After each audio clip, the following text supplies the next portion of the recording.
Hello AP Calc. I'm going to discuss in these notes here Chapter 2, Section 2, Part 1. And this is going to be about limits involving infinity. So, here we go. Infinity is the state of never ending, and the notation is the sideways 8 looking thing. The one thing you want to remember about infinity is that infinity is not actually a number, it's a concept. And it's different than numbers in that you can't apply the normal rules of numbers to them. As in, you can't add infinity, you can't multiply infinity. Those operations are reserved for numbers, not infinity. But one thing you can do with infinity, like you can with numbers, is you can find the limit as x approaches infinity.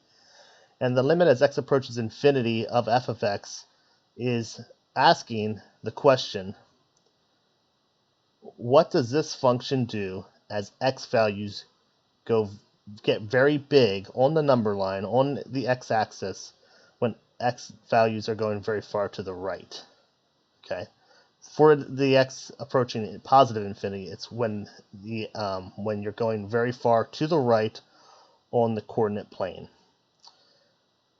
When you are, if you want to go to the left, the way you indicate that is taking the limit as x approaches negative infinity. So that would be going very far to the left on the coordinate plane. Excuse me for a second while I launch my calculator. Oops, sorry about that. Just put this over here, tuck this away for a little bit later. So on the left and to the right. So actually, let me pull up the graphing calculator here. The first function we're going to look at is 1 over x. This is a very good function to look at for this, because when you look at 1 over x, there's this is a function where when you go to the left on this function, in this function, let me start over, sorry, when you go to the right, because we're looking at as the limit as x approaches infinity, that means we're going to go to the right. So obviously this default window goes from -10 to 10, but when we're looking at infinity, we want to know what it's doing way far to the right, way off the screen here. So we're going to go to the table, and you can see here you have a table, and I can actually scroll down and I can go past the window 10. Now I'm at 15. Well, even this will take a while. So if you want to change the table set, you can. If you're unsure, maybe looking at this, you can kind of tell what's going on. It's getting smaller and smaller, hence it's getting closer and closer to 0. But let's say that's not obvious and you're trying to figure out what's going on. Well, I can always go into second table set to change the table that shows up here. I can change the starting value. So normally that's default 0. But if I want to look at stuff very far to the right, that's large positive numbers, I might want to start at 100 or something like that. And then the table, this triangle with TABL means change of table. This will be how much it increases by. Let's make that 10, and then I can start much further to the right, and in addition to that, I can scroll down faster because now it's jumping every 10. Okay, and as you can see, it continues to get closer and closer to 0. So that is a way to look at the limit as x approaches infinity of a function. I gotta put that function in the graphing calculator. I wonder if I do it this way. So that graphing calculator is just always there. Let's see if that works. And I know my screen with the picture of me on it is blocking the bottom of the calculator, but I don't think I did anything that you couldn't figure out, because everything was up here, the table and table set, other than pressing letters and numbers. So anyway, so to do the same thing, but if we're looking to the right, so very far, sorry, so that was the right, very large numbers. Now to do the same thing if we're going to the left, the limit as x approaches negative infinity means some very large negative numbers. So on the graph, that would be things to the far left. And now you can see that this appears to do the same thing, approach 0. But if you're not sure, if you're wondering, we go into the table, well, this is really far to the right. right now. We want to change this. Let's make this negative, maybe make it negative 200. We could still do a change of 10 because the change of still will just jump, it'll jump both directions. So as you can see here, these are getting very, very small, 0.00. And if for, let's say I'm not convinced, maybe I want to change this to 500 and jump every 100, possibly something like that. Well, now it's going to go real fast, right? I want to go negative. Sorry, I should have put negative. I put the wrong thing. But since I'm jumping 100, this will go pretty quickly. You will notice it does change into scientific notation because it's now saying this is 0.00007. So you have to move the decimal point four places to the left. And so it's getting so close to 0, we jump to scientific notation. So we would say that the limit as x approaches 0, the limit as x approaches infinity of 1 over x is equal to 0. We would also say that the limit as x approaches negative infinity of 1 over x is equal to 0 as well. Looking at the table and the graph to determine that. Okay, well, that's something that's important to note, that both of those, put that in your back pocket, and we will then since we're convinced of this, we may be able to solve some other things algebraically using this that we've had to solve graphically, if that makes sense.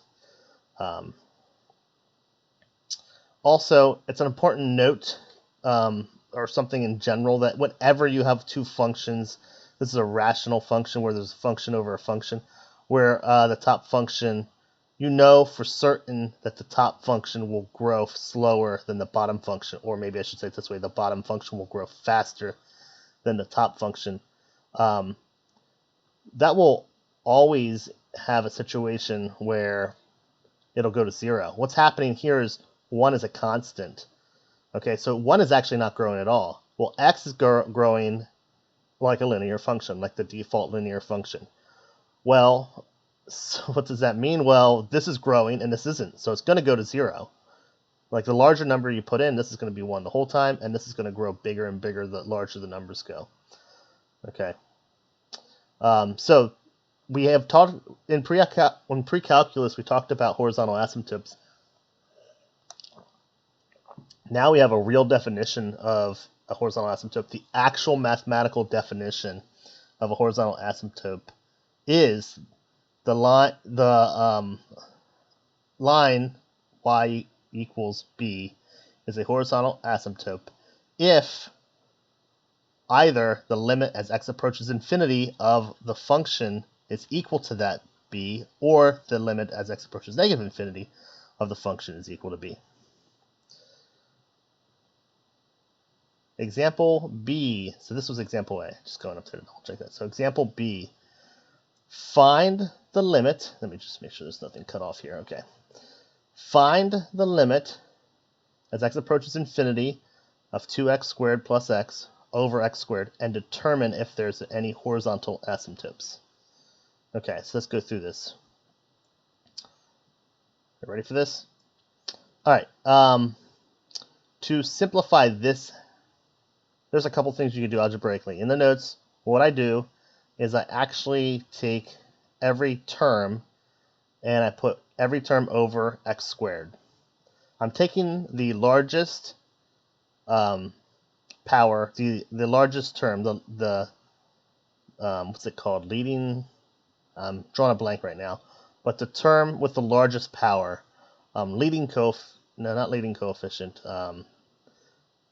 the degree, that's it, the degree of the polynomials, of the top polynomial would be 2, because squared is the largest term, power in a term in that polynomial. I'm going to divide every term by that largest powered term. Does that make sense? I hope that makes sense.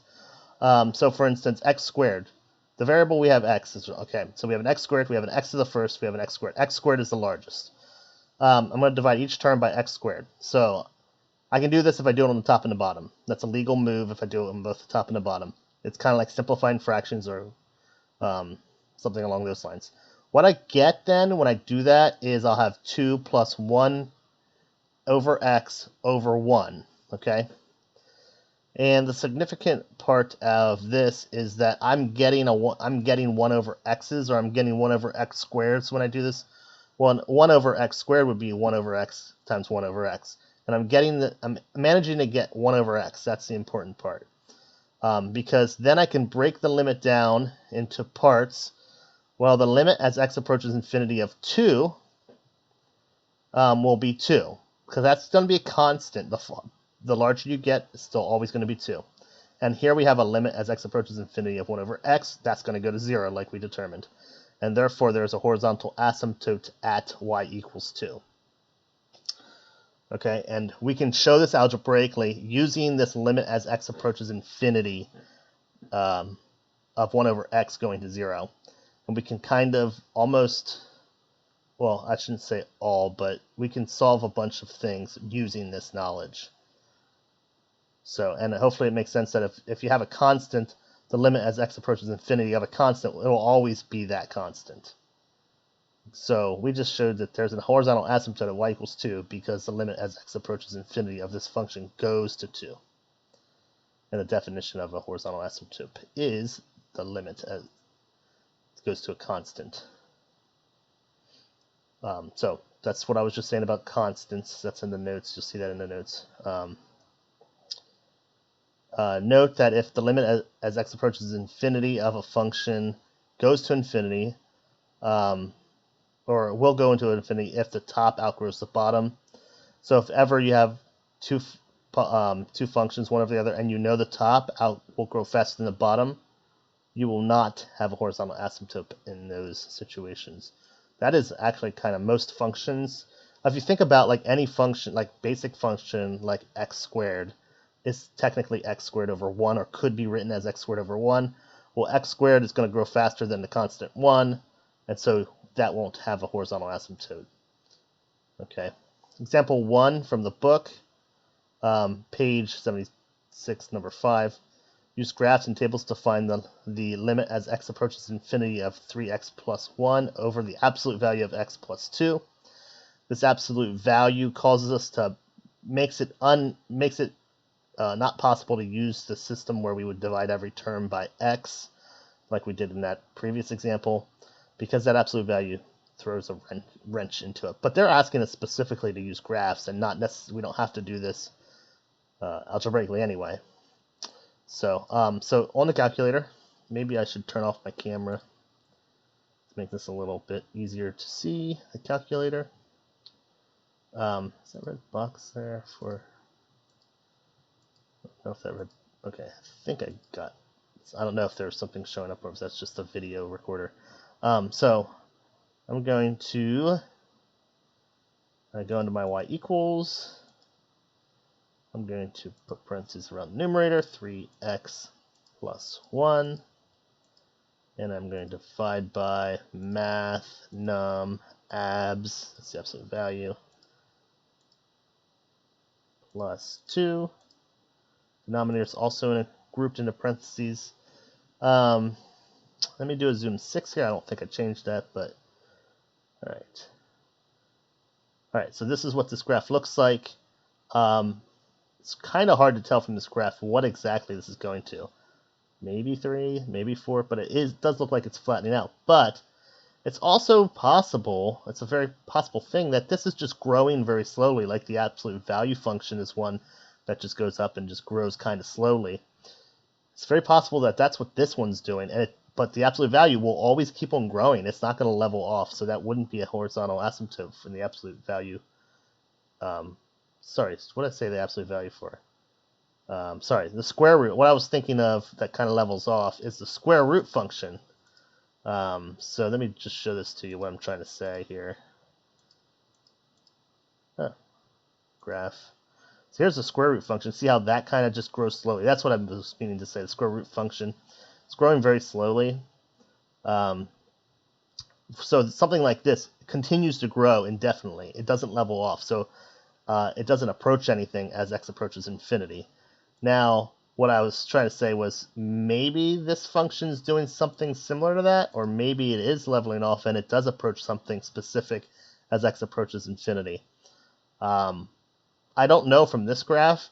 I could zoom out and see if that tells me anything, but I kind of get the feeling that zooming out, well, it might tell me, like for instance, it does tell me that it is leveling off because of the fact it doesn't keep getting bigger, where the square root function would keep on going up. So this does look like it does. That does have a horizontal asymptote and two, one below and one above. But zooming out makes it hard to tell, even harder to tell. It's impossible to tell actually what that might be if there is one. So that's where the table is going to come into play, and I'm going to let's start with 100 and go up by tens. Second table. And here we are at 100, so this is positive infinity. And you can see 2.9. That makes me suspicious of the number 3. Okay, if you're not sure, maybe we could try 500 and increase by 100. The table set.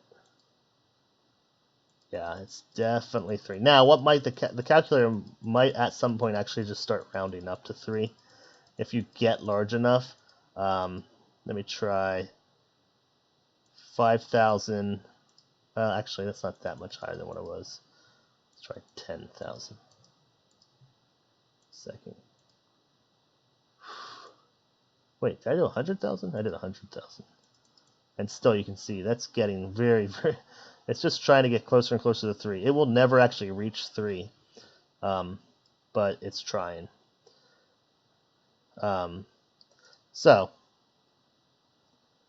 we determined from that the limit as x approaches infinity of that function is equal to 3.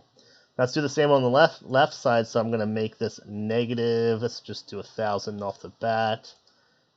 Table's changed by 100. And, okay, this is looking very much like a negative 3.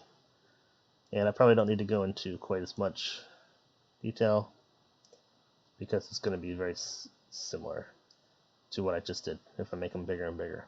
As in, I don't need to go to 100,000, I don't think, this time. So, negative 3. So, horizontal asymptotes at 3 and negative 3.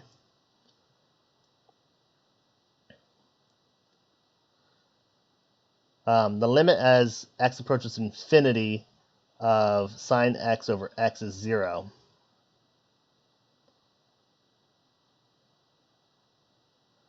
Let me look at this graphically. Sine x divided by x, and let me clear out the other thing in there. Okay. I think I can bring my picture back in. All right, so let's look at this graph, zoom 6. What the point about this graph is that horizontal asymptotes do not need to be always on one side of a line, okay? So what's happening here is I'm going to change the window of this. First of all, actually, I'm doing the wrong thing. I'm doing a trig function. I should do zoom 7, not zoom, sorry. Yeah, zoom. Yeah, I should do zoom 7, not zoom 6. Zoom 6 is a standard window, negative 10 to 10. Zoom 7 is a trig window, negative 2 pi to pi, negative 2 pi to 2 pi. And it looks like it goes from negative 5 to 5 this way. All right, so I'm going to actually go window. Let's just look at the positive. Let's just look one direction in this, although this is actually true for the negative direction as well. And, oh, it's negative 4. I see 4. It goes up, down to 4. So I'm actually going to make this negative 1, make this 1, and go out further than 2 pi. 4 pi. Let's do 8 pi. I don't know if it's going to look right, but let's just try this out. Page off of that and graph. That doesn't look bad. Okay, so this is going back and forth. It's oscillating. It's oscillating. I feel like this is worded a little different, a little weirdly from what I'm trying to say. This is oscillating up, back and forth over 0, but it's still going to be approaching 0 each oscillation. So this limit will still be 0, because as x approaches infinity, we still say that this function approaches 0 even though it's crossing over 0 each time it's oscillating. But each time it crosses over and spends less time, or doesn't go as high or low every time. And it's going to do this forever. I don't know if it might be kind of unreasonable to try this, but actually I'm going to try moving the window out. So rather than starting at the origin, let's start at 10 pi and go to 20 pi and see what this looks like. And actually, I could even probably do this negative 0.5 or 0.5 and 0.5 or 0.5. And let's see what this looks like. Even 0.5, I feel like, okay, let me go in here, and instead of 0.5, let me do, and I should have put a 0 here, 0.25. And I'm going to do, just adjusted it anyway. Let me see here. Even 0.25. Maybe I'll do 0.1. I'm just zeroing in on this.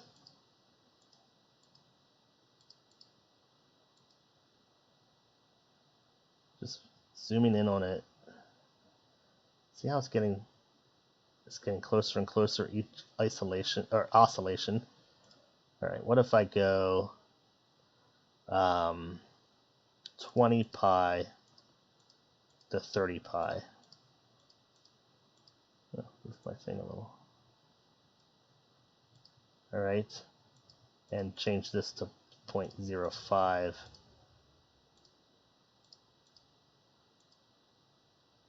So I'm zoomed in even further.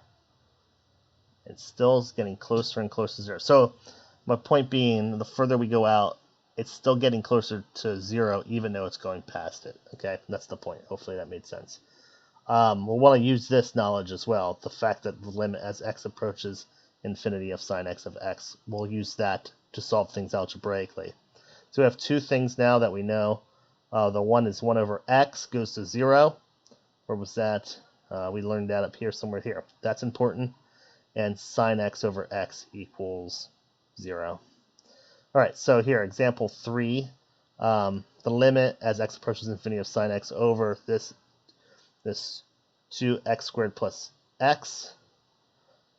What I can do in this case is I can separate the x that's in the denominator, pull that out, so I can create a sine x over x. I want to get a sine x over x out of this, and whatever, that'll go to 0, and then see what's left and what that goes to. So that's what I'm doing here. I pulled an x out of the denominator. That would be sine x over x times 1 over x plus 1. So I can take the limit of sine x over x. That's going to go to 0. This is also going to go to 0. So we have 0 times 0. And if you think about it, what I had said about functions outgrowing, well, this function here is a quadratic. This is going to get bigger and bigger and bigger as you go to infinity. Well, sine is trapped between 1 and negative 1. So this is going to, the bottom's going to outgrow the top. So while this is how you show it algebraically, you should instinctively, well, maybe not because you're still learning, but some more advanced mathematicians will instinctively know, oh, this is going to go to 0. I should get 0 because this is growing and this is not. This is trapped. So this should go to 0. But this is how you can show it algebraically using this piece of knowledge here. And this is actually using that other piece of knowledge, the 1 over x. Well, 1 over x plus 1, the plus 1's not going to do anything mathematically to a 1 over x. So this is actually using the first one that we learned, and this is using the second one. Okay, so that's it for the these notes. So hopefully this makes sense for this section. I'll have a video for part 2 of section 2 of chapter 2. Thank you and good day.